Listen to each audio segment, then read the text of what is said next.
Good afternoon and welcome to the Expansive podcast, the show that is both a podcast and a weekly live show that happens on LinkedIn and Facebook. Welcome if you are joining us for the first time. If you are coming back, it is great to be with you again.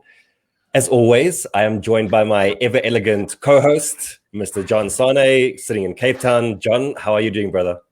Wonderful. Thank you. You know, you made me think of something. Somebody who's never heard this podcast before. Maybe we should explain to people what it is. I think that's because that's a great we've been idea. doing this. Yeah, because I was thinking Go some for people it. must be new, especially with these new channels that we're speaking to. Well, look, we're a business podcast that focuses on expanding your mind, your business, and your life. Hence the term The Expansive. And it's something that Erik and I have been doing for the last sort of nearly 2 years now. And actually loving it. It's becoming a weekly sort of ritual that we have, and it's been actually a fantastic way to curate information, share it, and also market our brand. So all in all, welcome to the Expansive. This is your first time. If you're back, as Erik said, wonderful to have you back. And we've already started to get quite a few people that are logging on at 3 o'clock on a Wednesday and joining us for this. So thank you and welcome. How are you doing there, Erik? How is Joburg and how is business? Yeah, super good. It's been a busy week, prepping for keynotes, working on some new workshops. But overall, like just focused, man. Like it's just been, relaxed concentration word for the year. Like I've just been, really been living into it this week. So it's been a good week for me. How's things been going on your side? Yeah, I can actually see on your face you're very calm. There's like a calm demeanor. Yeah, it's been a good week emotionally. You know, I feel quite centered. I feel quite confident, quite clear. Also very busy. Lots of strategy sessions. Really like into my book 10,000 Days, writing quite a lot at the moment, and also delivering keynotes. I was working with Bahrain Chamber of Commerce a couple of days ago. I'm working with Kenya EO tomorrow. So yeah, lots of good stuff on the go, developing some new stuff around men's leadership and nature, which I've spoken to you about off air, that will be launching in the next couple of weeks. So yeah, just constantly growing, expanding, learning, and sharing. And that's a good segue into our topic for today. I actually think the men's leadership, like boot camp or whatever you want to call it, I think that actually has a beautiful tie-in as well to the idea of learning new things. Not only because you exposed yourself to a new way of doing things, but also because that's the process that people will go through once they get onto this weekend. And maybe you can tell us a bit more about it later on.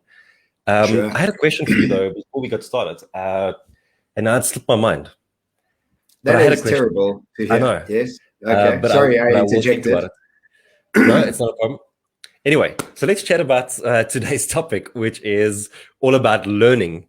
And it's really, I think, kind of influenced by the video that you made yesterday. You are on a journey, but I mean, we are perpetually on a journey to learn new things.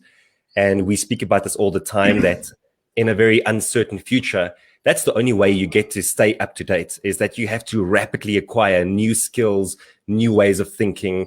It's a constant process of letting go of the old and adopting to the new. And we thought that today we could talk a bit about some of the things that we are learning and how we are going about learning it. So do you want to tee us up a little bit with what you said yesterday in your video? Sure. So look, I think there's a few types of learning. One, there's no learning. I studied this 14 years ago at varsity, and this is what I'm doing, and this is how it is. You have those sort of identity people that don't want to reshift their identity based on what they've learned, PhDs, doctors, whatever those things. Then you get people that have figured out what they're here on earth for, and they are continuously learning as a natural process of progression for themselves, vis-a-vis you and I, because we love what we do, and it's a constant process of learning and curating and iterating and sharing. But then you get this piece of learning that is in a space of uncomfortability. And that's the hard piece, because you have to stretch yourself out of sort of the fascination and excitement you have for the topic, and have to go to a topic that it's uncomfortable. You have really no clue what's going on from base zero. You're an absolute newcomer. And I think that's the real thing here, because it's easy to be stuck in the first one or two. It's quite simple. If you love gardening, you can continuously learn gardening for ever and ever. But the two topics that I have recently started to stretch myself in quite a lot, one is swimming, And I know as adults, if you don't a surfer, or whatever, if you're not spending time in the ocean or swimming in a way that's conducive to your lifestyle, when do you swim? Like as an adult, you don't really swim. It's not part of our lifestyle.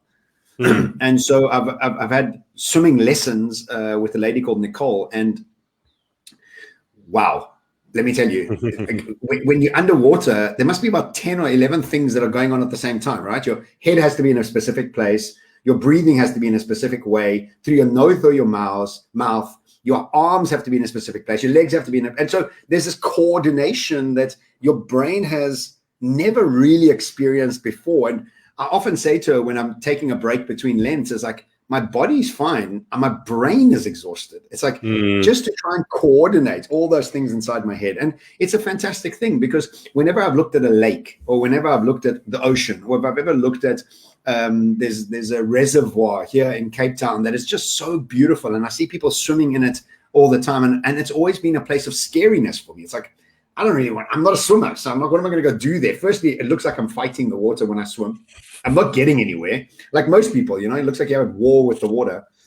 But now all of a sudden, I can't wait to get back to the reservoir, right? It's all of a sudden, it's like, oh, wow, that's something I could actually look forward to, because I've gone through the process of breaking the barrier of entering a space where I'm useless at, to learn something new at, and building those new neuroscience connections, which is really the hardest thing we can do as adults, right? Because they're all kind of set.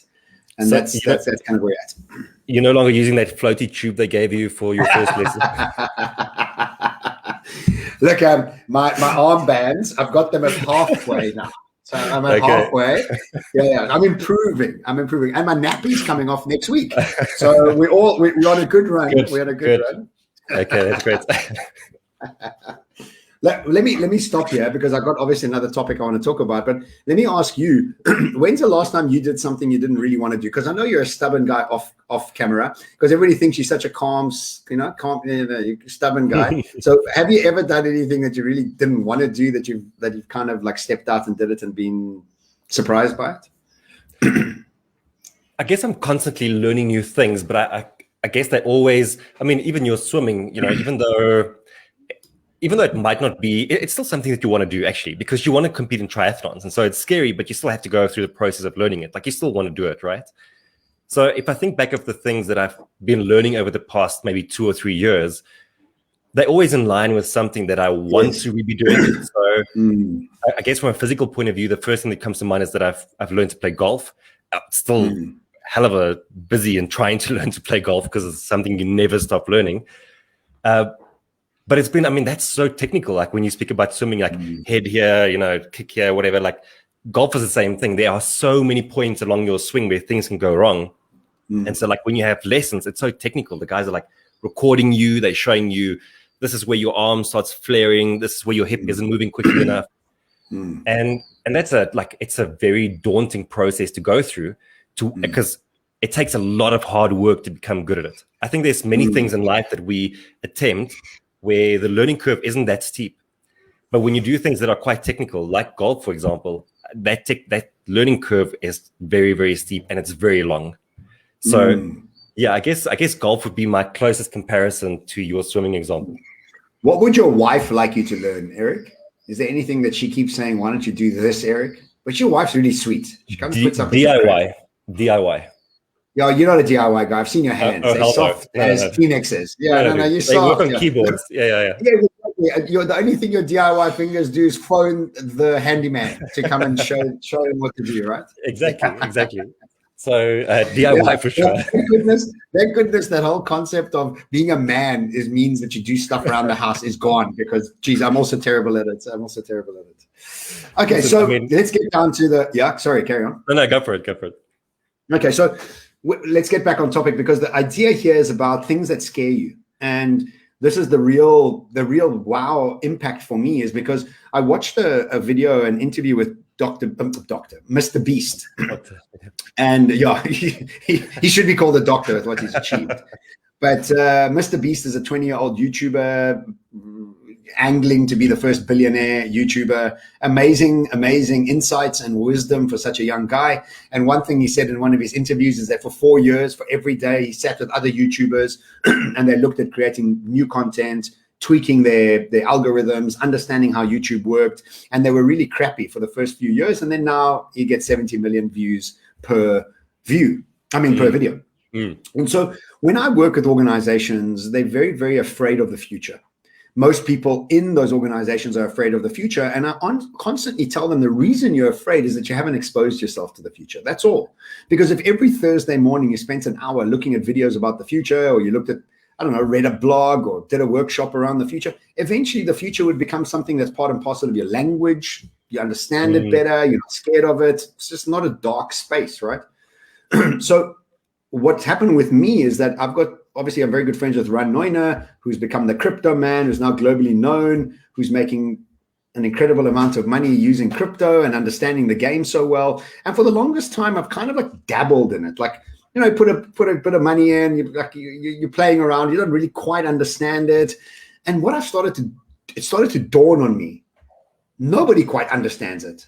Nobody. Everybody's kind of figuring it out. It's so brand new. The concept is so mind-blowing that you have this opportunity to do something so flippin' new and like just twisting, right? So I decided that I researched digitization, and I have done for many years. And Peter Diamandis has got the 6 Ds. I don't know if you remember them, but they're quite famous. The first thing that happens to an industry becomes digitized. The minute it becomes digitized, it becomes deceptive, meaning it goes underground and you think it's never going to change the big world. But in the labs, in the connectivity, all the smart people are continuously now creating better and better versions of it. And then it comes out and it's in a disruptive stage where it starts to come out, it starts looking around in the world, it starts being felt in the world. And then all of a sudden that whole industry gets demonetized.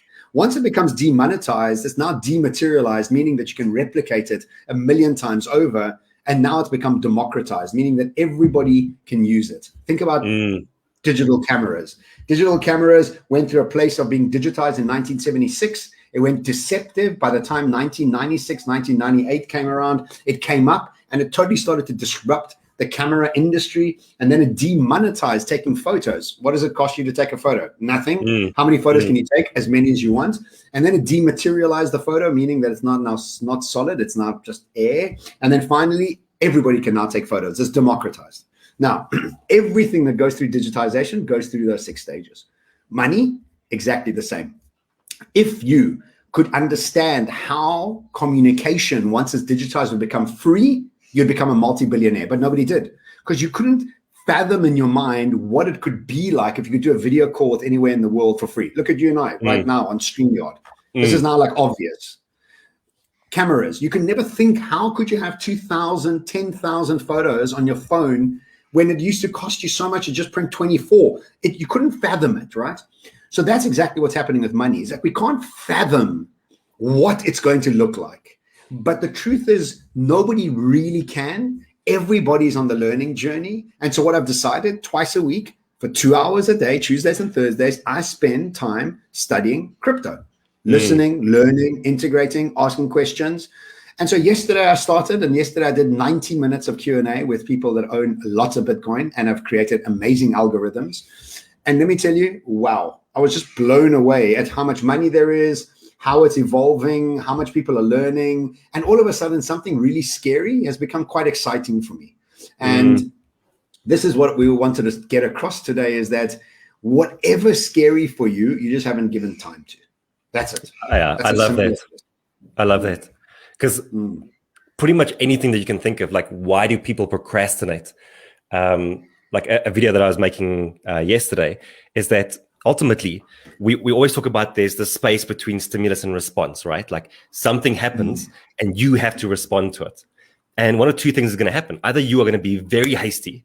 You are going to go from stimulus to response very quickly. And the reason you might do that is because you have FOMO. You have the fear of missing out. And exactly. So you move quickly, and then you end up regretting it, like because you didn't do your research. You didn't slow down long enough. Yeah. And often that's the wrong way to approach it.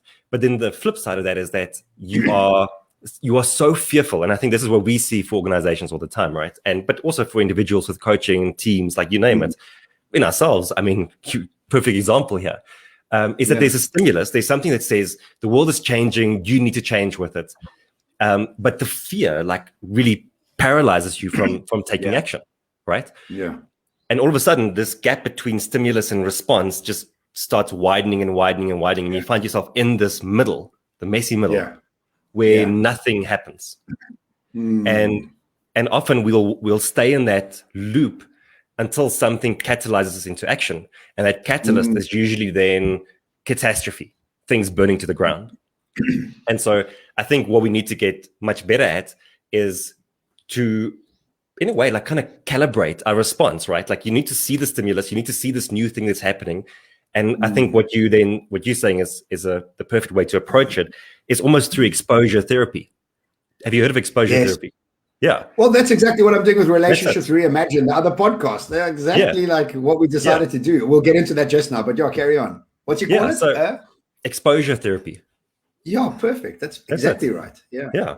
So like when people are like, when they have like arachnophobia or whatever, then, the way that you desensitize them to that is that you take them up to a spider that's in a glass cage or whatever. They can see the spider and like, it's maybe uncomfortable for them. And as time goes on, you might open up the cage. They might sort of put their hand in, then the spider might walk on them for like 2 seconds. And it's just exactly what you were saying. It's that gradual exposure to the thing that makes it less scary. And therefore you can immerse yourself, learn more about it, and then become more proficient and more competent as you go on. Yeah. I've always known this theory. I just didn't, now that I'm practicing it and I listened to Mr. Beast and I was like, hang on a second. I'm actually doing this. It's like, it's exactly right. I love what you said there. I read a book called Attached in December, which was about the science of new science of adult relationships. And I realized that I'm an avoidant. And another friend of mine, Diajal, she's anxious. And so we decided to run a podcast where we interview healed people, unhealed people, and healer of people in relationships. So we can expose ourselves to this thinking so we can learn as we're going along. So exactly that. It's like, I didn't even know I was doing that. But yes, that's kind of what I'm aiming to do here with Bitcoin as well. And I had a question. Somebody asked me, when is the best time to buy Bitcoin? And the answer is yesterday, because it's on a trajectory second to none, because you could never think that cameras and photos would do that. You never thought that WhatsApp and phones would do that. And then when it does happen, you're like, oh shit, I should have bought. Like, I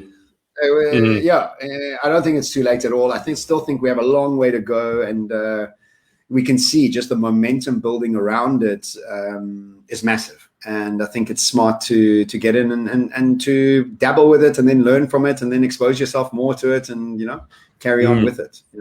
Listen, but I think that's true for everything. Like, I've been getting into YouTube like in a big way this year. And the same question, like, is it too late to start YouTube? Yes. The best time was to start yesterday. But you know what? You can't start yesterday. So the best time is to start today. Same for podcasts, same for blogs, same for if you want to be a keynote speaker, same for if you want to be a coach. There was a better time, but that time is past. The best time is today. And it's always going to be today. Absolutely. Well said. Dude, the one thing that I want to kind of recap is that, and maybe you can tell us a bit about this leadership. Oh, right. Yes. This leadership breakaway that you guys want to do. But, when I listen to what you're saying, and if I look at how I've approached things like YouTube, for example, and golf, it's all about immersion in the thing. John? Yeah, I'm here. Where you go? Erik? Hello? What the hell? Erik? I don't know if anybody can see this or hear this, but I'm still live. It looks very live on my side. Where did Erik go? Erik. Come back, bud. Anyway, I guess that might be the end of the conversation and the podcast for this week, which is a pity because I really wanted to hear what Erik had to say. Erik, where are you, dude? Getting a bit of a scratchy throat. Hope it's not the Rona. Where's Erik? Erik. Okay, he's obviously gone offline. This happened last time as well. Looks like his internet's not working. He's not seeing my WhatsApp. It's a nice monologue. What's up, everybody? If you are watching this, Erik has left the conversation without letting me know. He's obviously his internet's down because his WhatsApp is not being read, or maybe his phone's off. Maybe he'll come back and we can finish off this podcast. Eriko.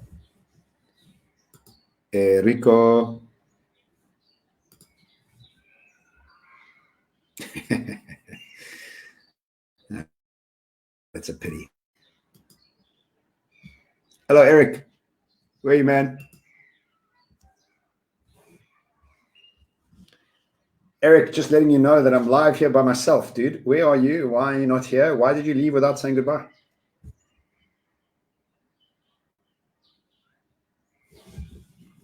Okay, guys, if this is the end, ciao. I'll see you next week. And this will be up on Apple iTunes, Spotify, in about a few days' time. If you think anybody could benefit from hearing it, please do share it. Thank you for joining us on this journey to be more expansive. And hopefully the technology next time won't be as crappy and it'll be a lot better. But ciao from Cape Town.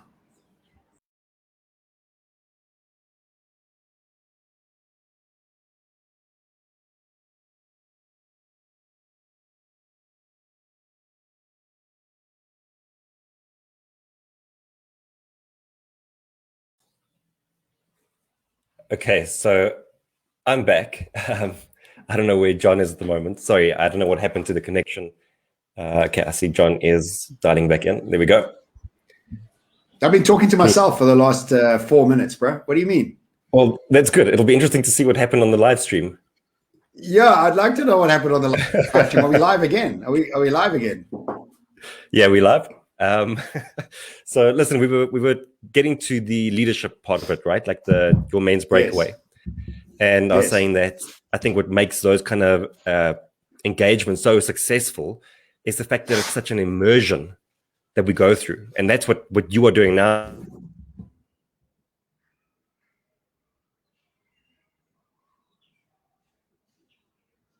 That's what I've been doing with, like, what are you guys thinking? Are you back? Like, we keep cutting off. Don't know what's going on with the internet. Or definitely your side. Cool. Did you catch me there? Yeah, probably.